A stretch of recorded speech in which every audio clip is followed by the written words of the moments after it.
Hello friends, Radhe Radhe. Shri Ramcharitmanas पाठ की बहुत सुंदर चौपाई है। अर्थ के साथ में वर्णन है, बहुत सुंदर वर्णन है कि भगवान राम इंसानों के बीच में इंसान की तरह ही उन्होंने सारी अपनी सफलताएं प्राप्त की। सारे जो भी युद्ध थे, जो विरोधी थे, उन सबको जैसे एक आम इंसान लड़ता है वैसे ही उन्होंने लड़ाई लड़के और जीती हैं। एक कुशल योद्धा थे, एक उदारवादी इंसान थे, एक बहुत बहुत ऊंची सोच रखने वाले इंसान थे, बहुत दूर की सोचते थे कि जब माता कैकेयी से उन्होंने कहा है, कैकेयी बिल्कुल इनको वन न भेजती, क्योंकि सबसे प्यारे पुत्रों में सबसे प्यारे राम थे और राम के लिए सबसे प्यारी माता कैकेयी थी। वो बोलते नहीं थे और वो समझ जाती थी कि राम क्या कहने वाले हैं। तो इतना जो प्यारा पुत्र होगा उसको कैसे कोई वन भेज देगा। तो इसके लिए राम ने उनको मनाया। तो वो बोली मुझे कलंक लग जाएगा, लोग मुझे कलंक की दृष्टि से देखेंगे कि एक माँ ने इतना कलंकित हो गई, बेटे को वन भेज दिया और वरदान मांगा। लेकिन राम ने कहा आप एक अकेले ये दोष अपने ऊपर लेंगी और कितनों का उद्धार हो जाएगा, कितनों हजारों का उद्धार होगा। कितनी बड़ी समस्या है, कितना निशाचर जो है आतंक ढाई हैं, परेशान कर रहे हैं संतों को, उन सब का दर्द दूर हो जाएगा हमारे बन जाने से। सिंहासन पे अगर हम बैठेंगे तो केवल अयोध्या तक ही राज करेंगे, इसी प्रजा का पालन करेंगे। और अगर हम सिंहासन पे नहीं बैठेंगे, क्योंकि जो काम सिंहासन पे बैठ के हो सकते हैं वो कुशासन पे बैठ के नहीं हो सकते हैं, तो हमें कुछ आसन पे बैठना है। मतलब जंगल जाना है, हमें लोगों का कल्याण करना है। हम इसके लिए आए हैं दुनिया में। हम इसके लिए नहीं आए हैं कि हम आए और राजा बने, राजा के बेटे बन के राजा बन जाएं और सिंहासन पे सुख सत्ता का सुख प्राप्त करें, बनी बनाई सत्ता मिली और उसका हम सुख प्राप्त करें। हम इसके लिए नहीं आए हैं। वो बहुत मनाया जब कैकेयी को, तब कैकेयी मानी है कि हाँ चलो ठीक है। कैकेयी ने वरदान मांगे, राम को वन भेजा, जबकि कैकेयी को पता था हमें सबका विरोध करना पड़ेगा, अपने सगे पुत्र से भी विरोध करना पड़ेगा, सहना पड़ेगा, उल्टी सीधी बातें हमको सुननी पड़ेंगी और मेरा पूरा जीवन कलंकित हो जाएगा। पर इसके लिए कैकेयी, राम ने मनाया कैकेयी को, कैकेयी मान गई और देश का उद्धार किया उस समय। अगर कैकेयी ये वरदान न मांगती तो शायद इतना बड़ा कल्याण लोगों का न होता। जन जन का कल्याण किया है।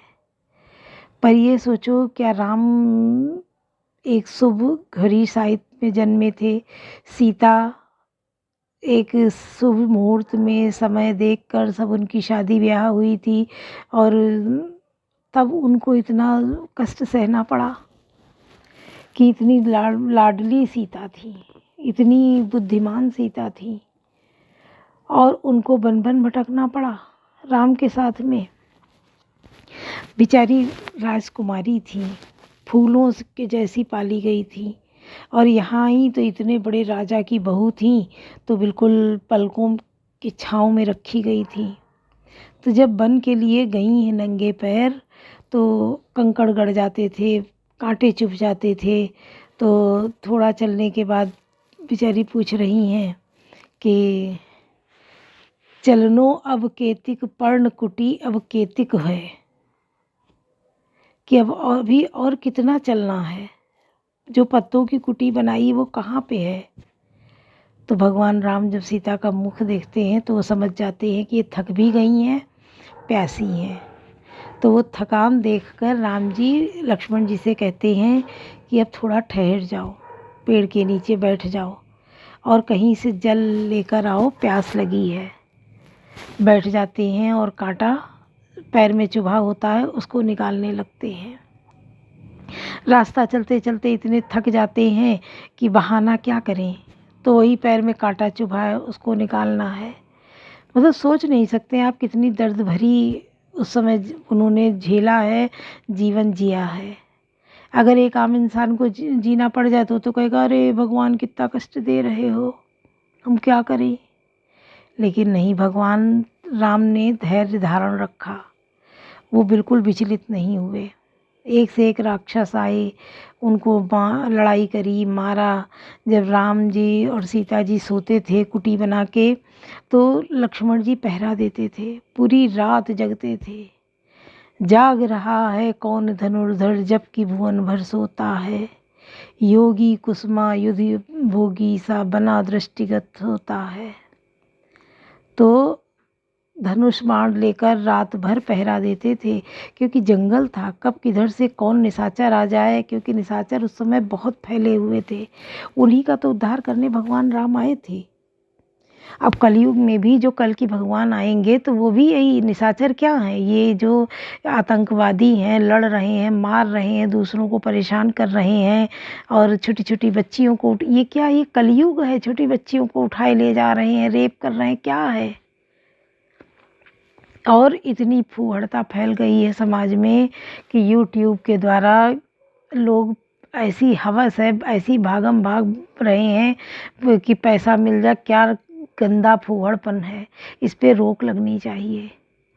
बच्चे छोटे छोटे हैं और मोबाइल देख देख के बड़े हुए जा रहे हैं। एज उनकी कम है, दिमाग से वो बड़े हुए जा रहे हैं। ये गलत है। अगर देश को बचाना है, सही रास्ते पे लाना है, तो इन बातों से रोकना होगा। इस पे सरकार को ध्यान देना होगा। लोगों में तो इतना गंदापन भर गया है, खुद गंदे हैं और समाज को भी गंदा करना चाहते हैं, तभी तो ये चीज़ें डाल रहे हैं यूट्यूब पे। इस पे भी एक नियम कानून होना चाहिए, जैसे ट्रैफिक नियम हैं कि आप नहीं तोड़ सकते, अगर तोड़ा तो चालान हो जाएगा। तो उसी प्रकार इस पे भी होना चाहिए कि कोई उल्टे सीधे ये फुहड़ता भरे कोई नहीं डाल सकते हैं वीडियो, न शॉर्ट्स न वीडियो। जो डालेगा उसके ऊपर, उसका भी चालान हो जाएगा, उसके ऊपर भी जुर्माना लगेगा। ये बनना चाहिए नियम। सरकार को इस तरफ ध्यान देना चाहिए। कहीं ऐसा ना हो जाए कि ये गंदगी बहुत बढ़ जाए और तब सरकार मुड़ के देखे। इससे पहले सरकार मुड़ के देख ले और इस गंदगी को दूर करे, रोके।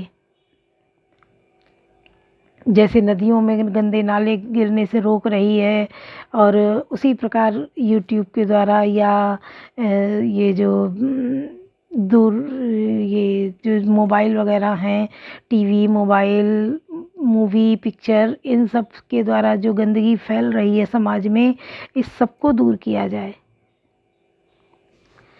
इसकी पहले क्लास में शिक्षा दी जाए,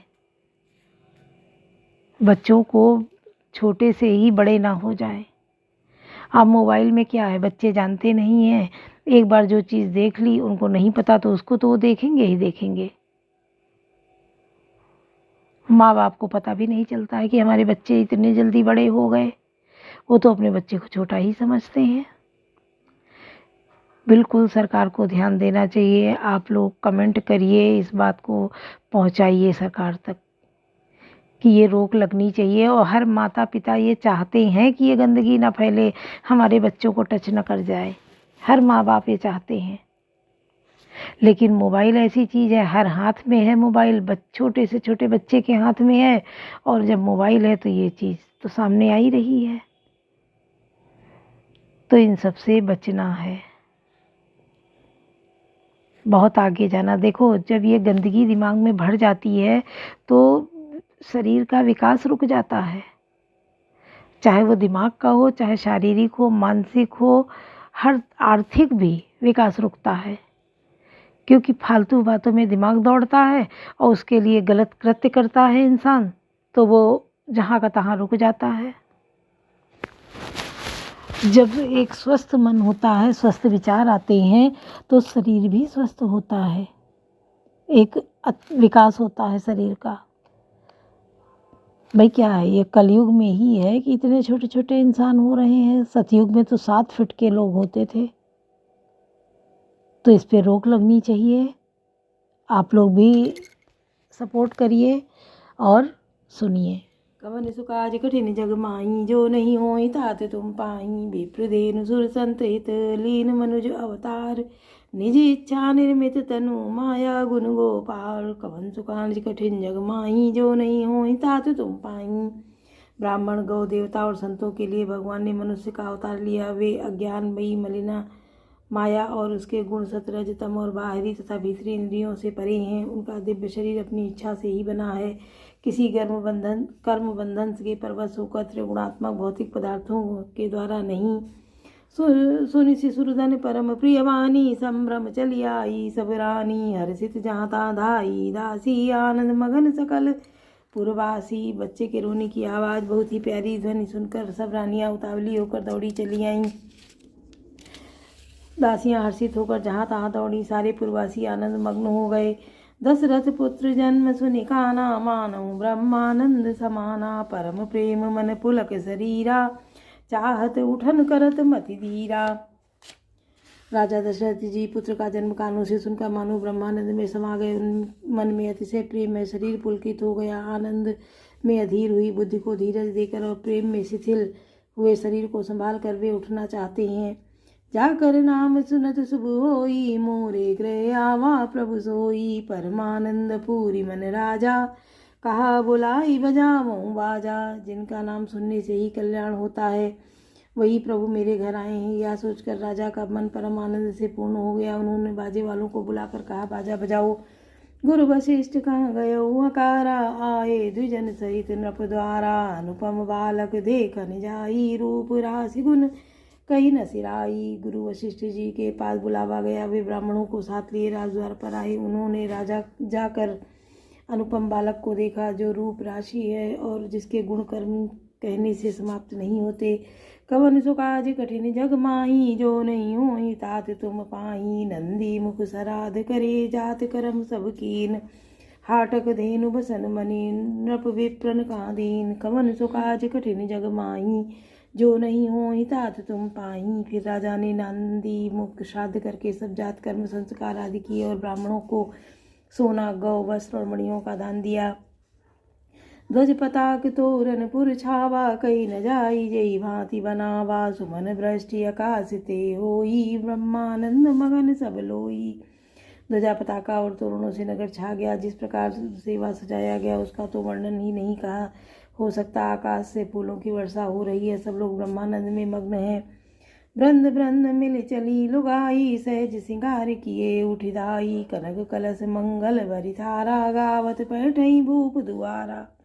स्त्रियां झुंड की झुंड मिलकर चली। स्वाभाविक श्रृंगार किए ही वे उठ दौड़ी। सोने का कलश लेकर और थालों में मंगल द्रव्य भरकर गाती हुई राजद्वार में प्रवेश करती हैं। करी आरती ने उछावर करही, बार बार शिशु चरणन परही। मागध सूत बंदिगन गायक, पावन गुण गावई रघुनायक। वे आरती करके निछावर करती हैं और बार बार बच्चे के चरणों पर गिरती हैं। मागध सूत बंदी जनों और गवैये रघुकुल के स्वामी के पवित्र गुणों का गान करते हैं। सर्वस दान दीन सब काहू, जही पावा राखा नहीं ताऊ। मृग मद चंदन कुमकुम कीचा, मची सकल बीतिन बिच बीचा। राजा ने सब किसी को भरपूर दान दिया। जिसके पाया उसने भी नहीं रखा, लुटा दिया। नगर की सब गलियों के बीच बीच में कस्तूरी, चंदन और केसर की कीच मच गई। कौन सु काज कठिन जग माही, जो नहीं होई तात तुम पाई। ग्रह ग्रह बाज बधाव शुभ, प्रगटे सुषमा कंद। हर्षवंत सब जाता, नगर नारी नर वृंद। कवन सु काज कठिन जग माही, जो नहीं होई तात तुम पाई। घर घर मंगल में बधावा बजने लगा, क्योंकि शोभा के मूल भगवान प्रकट हुए हैं। नगर के स्त्री पुरुषों के झुंड जहाँ तहाँ आनंद मग्न हो रही हैं। कह कह सुता सुमित्रा दो, सुंदर सुत जन मत भयो। वासुक संपत्ति समय समाजा, कही न सकई सारद अहि राजा। कैकेयी और सुमित्रा इन दोनों ने भी सुंदर पुत्रों को जन्म दिया। उस सुख संपत्ति, समय और समाज का वर्णन सरस्वती और सर्पों के राजा शेष जी भी नहीं कर सकते। अवधपुरी सोई भांति, प्रभु मिलन आई जनुराती। देखी भानु जन मन सकुचानी, तदपि बनी संध्या अनुमानी। अवधपुरी इस प्रकार से शोभित हो रही है मानो रात्रि प्रभु से मिलने आई हो, और सूर्य को देखकर मानो मन में सकुचा गई हो। परंतु फिर भी मन में विचार करो मानो संध्या बनकर रह गई हो। अगर धूप बहु जनु अंधियारी, उड़ई अबीर मनऊ अरुणारी, मंदिर मनि समूह जनु तारा, नृपग्रह कलश सो इंदु दारा। अगर की धूप का बहुत सा धुआं मानो संध्या का अंधकार है, और जो अबीर उड़ रहा है वह उसकी ललाई है। महलों में जो मणियों के समूह है मानो तारागण है। राजमहल का जो कलश है वही मानो श्रेष्ठ चंद्रमा है। भवन वेद धुनि अति मृदुबानी, जनु खग मुखर समय जनु सानी, कौतुक देखी पतंग बुलाना, एक मास तेई जात न जाना। राजभवन में जो अति कोमल वाणी से वेद ध्वन हो रही है वह मानो समय के समय अनुकूल सनी हुई पक्षियों की चहचहाहट है। यह कौतुक देखकर सूर्य भी अपनी चाल भूल गए। एक महीना उन्होंने जाता हुआ न जाना, अर्थात उन्हें एक महीना वहीं बीत गया। कमन सो काज कठिन जग माही, जो नहीं होई तात तुम पाही, मास दिवस कर दिवस भा, मरम न जाने कोई, रथ समेत रवि था क्यों, निशा कमन विधि होई। कवन सो काज कठिन जग माही, जो नहीं होई तात तुम पाही। महीने भर का दिन हो गया, इस रहस्य को किसी ने नहीं जाना। सूर्य अपने रथ सहित वहीं रुक गए। फिर रात किस तरह होती, बोलो सियावर रामचंद्र की जय। पवन सुत हनुमान की जय, लाडले लखन लाल की जय।